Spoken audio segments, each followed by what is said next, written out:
Hello YouTube, here we're in a small office this time. So the network is strewn out on this copy area where the copy machine and the fax machine is. I'll be getting to that in a minute. First, I'm going to show you the feed from the street for this office. It's actually inside this cabinet.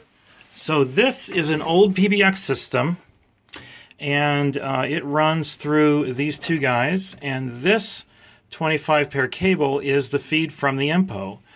And you can see now it's got a whole bunch of just splices here running around to different lines. So we're going to remove the PBX system that actually isn't even powered and give them back this cabinet. And now I'm going to pull this this feed out of this room, or out of this cabinet, and over to the network room, or network area. So let me show you that now. So here is currently where those DSL lines and phone lines feed into actual equipment. So we've got a modem, runs around to a fax machine. Have UPS, storage, server, router, and two switches. And we've got two switches because one is data and one is PoE, and that's because all their phones are PoE based, VoIP phones. So what we're going to do is relocate all of this to this overhead cabinet. So currently, this cabinet is not very utilized. So we're going to mount the equipment in here. We're going to mount the feed from the EMPO up high at the punch-down block there. And once we relocate it, I'm going to put vents or blowers at the top that will run up to penetrate the suspended ceiling and manage to cool this equipment that's in here. I'm going to put louvers on the bottom to draw in air. So this ought to be a fun one. Definitely going to give this customer back their countertop space, and it will look very nice. So wish me luck. Okay, first step in this network upgrade is testing the new equipment. So what I've provided here is a Ubiquiti 24-port PoE switch. So this is what's going to replace the two previous switches, one PoE and one not. So this will be controlled with the cloud key from UniFi. And what I first did here is ran a cable to one of their current PoE phones and made sure that they actually still work. So this is an important test to make sure that the new equipment works with their current equipment. So we're on our way. Okay, so here is an interesting spot. So I believe this is their feed for their fax line, and then this was a patch panel that's got one of their DSL lines, and this is the other. There it is right there. Let me get the camera in line. So this looks to be that same 50 pair cable down here. So I've got a little mystery to solve on the this is, you know, right at the desk level here. So I'm gonna have to figure out, is one of these ends going all the way to that other cabinet, or is this something different? So we're just going to have to figure out what this does. Okay, our another major discovery tonight in our process. I learned that this 25 pair cable that I thought was the feed to the EMPO, it was actually an internal feed. And just these two cables are feeds from the EMPO. So that took a bit of troubleshooting to figure out. So just these guys are what we're going to move over to the other side. So here is one of the ways we figured a lot of this out. So this was actually found up in the ceiling. And these 25 pair guys run basically all over the place. So this was probably at a point when there were many more lines in this building, or a PBX system. So all of these lines are dead right now after I tested them. And that's what kind of brought me back to the other side to figure out where the actual feeds to the EMPO are. So all this up here is just going to get abandoned. Okay, so after one evening on the job, here is the location that once was the old PBX. We pulled the cables out that were the feed from the MPO. So this is going to be reclaimed space to the customer. And over here, I've managed to incorporate the new switch into their network and successfully tested that with their phones. We've traced out all these suspicious lines and found where they go. So what I'm doing at this point is keeping all the phones on one side and data connections on the other. So up here, all I've got are these two cables to be a feed from the MPO, and I'm going to get a nice label these guys. So I have one fax line, this white cable, and then two DSL lines that are feeding a bonded DSL connection. So this is the space that I'm going to be working in, and my plan is to cut louvers or cut some screening out of this bottom piece for kind of an intake. And since I have space on the side here, instead of running overhead and PVC pipe or something into the ceiling there, instead I'm just going to cut into this side and just exhaust the air out in that direction, and I think that'll still keep it relatively quiet. So here is one of the two fans I got for this job. These are really quiet, so I'm looking forward to getting these guys in. So probably gonna mount them over here and do that. So I still have yet to figure out how I'm gonna configure all this in here. I know that I'm gonna be running all of these cables here that currently were fed down here. I'm going to pull them back through to the ceiling and then back out to this opening I made. That was done with a hole saw in two spots and then a Japanese pull saw to cut between them. So from there I'm going to put a patch panel probably right here. And I'm thinking of putting the shelf back in one of these guys here, only I'm going to put a big hole in it to run the patch cables down to the switch. Main reason being the switch still needs to be cooled. It still needs ventilation. So I'll keep the switch down on this lower level. But at least this way the customer will get a shelf back that they'll be able to use to store equipment or who knows what. And so this won't all be wasted space. But I'm pretty sure I can fit every bit of this equipment, except the ups, which we're going to leave over here, in this lower half. And so this is all that's going to be the kind of actively cooled area. So not too bad. This was a major deal to move the feed from the MPO and sort all that out. So now we have a direct feed from that line, and we know where the feed goes now, and we've managed to find a big giant conduit right there. So if we need to pull a new line, that'll be easy to do, and we've got a nice opening for that. So not too bad for an evening's work. I'll do one more here and should get all this equipment off of the table here. Well, this took a lot longer than I expected. Getting the rack put in and level in both directions and solid and stable and super firm took a lot of measuring, a lot of trial and error.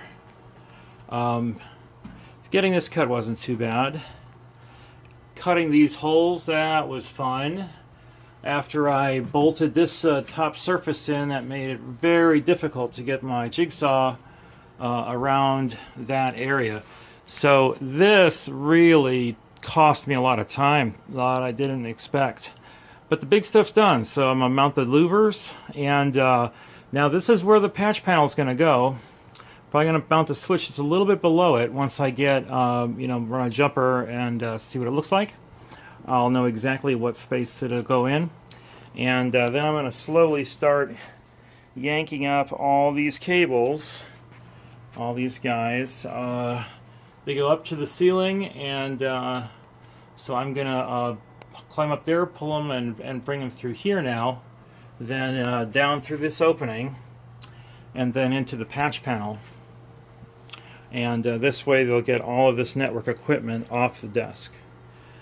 Alrighty, now after a bit of effort, I've got all my Ethernet lines that do run through the building, run to my new location. Got all this extra cable to work with. So what I'm probably going to do is pull the patch panel off the rack and probably work on it here on a table and then dress it back. I've got a few miscellaneous guys, and they actually go around, and that way probably should have gone into the ceiling, but oh well. So that'll be something to do in the future to get rid of that mess. So we ran 2 new lines. There's going to be a computer here now, and we used to have a phone here that had a line that just ran across.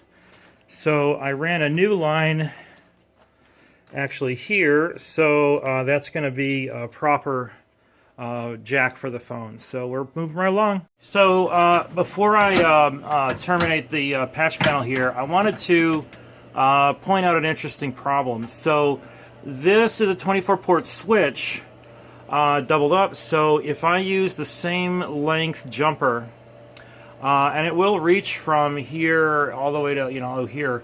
But I like to keep them even, so I want to start my network drops at port 24 and work my way this way, and then I'll do my network feeds and direct connections on this side.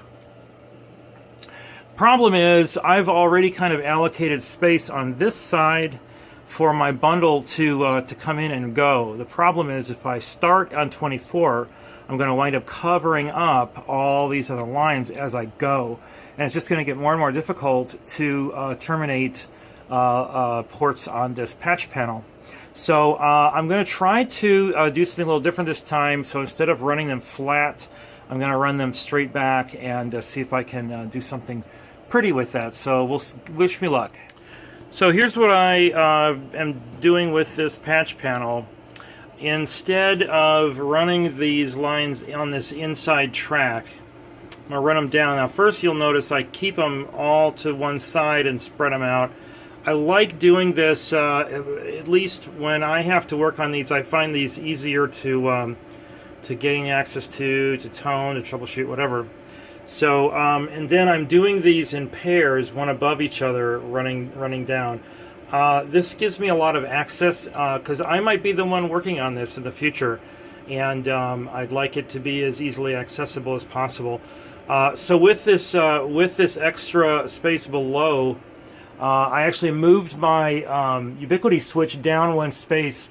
I forgot about the controller card or module also taking up space there, so I moved it down one space. Anyways, we're getting there. Okay, and I'm gonna call it a day for now. Got a little bit more work to do.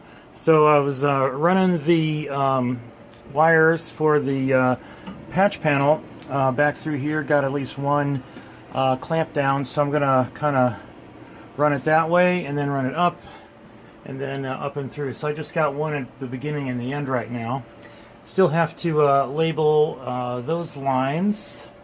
I'm going to come up with a solution for this. Of course, this equipment's going in here too, so we'll see where cabling goes, because I'm probably going to mount a power strip against the back wall. So that sort of stuff. And also, you'll notice that the patch cables, now there's a bunch of them, they don't allow the door to close. So I'm probably going to put just a little latch here or something to lock hold the door closed when it goes. So that's it. Not too shabby. Another overnight installation. This was just a bare cabinet when I started. Okay, my last night to do some final cleanup and equipment moves. So here's the server, first switch, and their backup storage, and some of the cabling you can see behind there. Some of it run directly to wall power, the rest of it running off of an UPS. I successfully counted up on my wall warts, and I think it's going to fit on my new power strip over there. I think I'll be able to fit everything in there. So I'm first going to clean up the cabling back here with some proper cable lengths and make all that nice and clean. And then we're going to move everything up here, make sure that it's got adequate cooling. In the long run, I might wind up adding a second row of fans to pull more air out, but we'll see. So this is what's going on tonight. Okay, so I've got my last 4 runs pulled. Now, you might remember I had some pink lines and some other lines running directly in here that ran down and along here. And then they ran over here, over this wall to some computers on the other side of this wall, along with serving the phone line and network connection for their office printer. Well, what I did instead is there was a 240 outlet here and that was not being used. So I pulled those lines back. You can see it right there, and capped off the power, and then ran 4 new lines through that conduit. Not an easy job. That was a real pain in the neck getting through these bends. This thing did not want to cooperate, but I eventually got all 4 lines through, so I've got 3 data and 1 POTS line that's going to be their fax line. So I've got these last 4 to do, and I wanted to point out why I leave such a really long service loop at my patch panel. And the reason is, for instance, right now I'm going to be running the, punching down these last 4 lines in the patch panel, and I don't have access to the back anymore. Never did, really. Always punch these down right here on the desk. So that's what I'm going to do right now. So since I have this extra length, I have the length to do it. So just remember, you might be the one returning to the work you're doing. Make sure it's set up for easy updates. Okay, at long last, this project is finished. Wanted to show the final result. So you've got the equipment mounted and exhaust fan right overhead. Got all our inside lines punched down and dressed back, so that goes all the way up. Notice also got some labels on the DMARC connection, so the next guy who comes in here will know where to go. Also managed to put cover plates and appropriate wall jacks in these different places. So you'll notice I haven't dressed up these small cables, and that's because if a piece of equipment needs to be pulled out of here, I want the slack to follow it, and so you won't have to do like unraveling or anything like that to pull a piece of equipment out. So that's why it looks like that. So overall, it's been a very satisfying project, and I hope you guys like it.